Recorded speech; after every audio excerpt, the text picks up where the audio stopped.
তাদের পদস্খলন থেকে তাদেরকে রক্ষা করবার চেষ্টা করেছে। আমরা দেখেছি যখন নারী শিক্ষা নারী কমিশনের নামে বাংলাদেশের আবহমান কাল থেকে চলে আসা এদেশের পারিবারিক বন্ধনকে, এদেশের ইসলামী তাহজিব তামাদ্দুনকে ধ্বংস করবার নীল নকশা নিয়ে তারা মাঠে নেমেছে। হেফাজতে ইসলাম বাংলাদেশ বিগত 3রা মে সোহরাওয়ার্দী উদ্যানে ঐতিহাসিক সমাবেশের মধ্য দিয়ে বাংলাদেশের আগামীর গতিপথ নির্ধারণ করবার বার্তা দিয়েছে।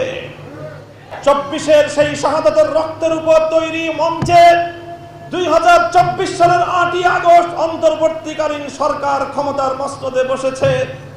আজ 1 বছর পূর্তি হতে চলেছে জুলাই বিপ্লবের। দীর্ঘ 1 বছরে অন্তর্বর্তীকালীন সরকারকে প্রতিটি ক্ষেত্রে আমরা সহযোগিতা করেছি, উৎসাহ জুগিয়েছি। দেশ এবং জাতির পক্ষে, তাওহীদি জনতার পক্ষে ভূমিকা পালন করবার জন্য আমরা উদ্বুদ্ধ করেছি। যখনই আমরা দেখেছি সরকার কোনো ভুল পথে পরিচালিত হওয়ার উপক্রম হয়েছে, জাতির অভিভাবক হিসেবে হেফাজতে ইসলাম বাংলাদেশ সরকারকে সৎ পরামর্শ দিয়েছে, সতর্ক করে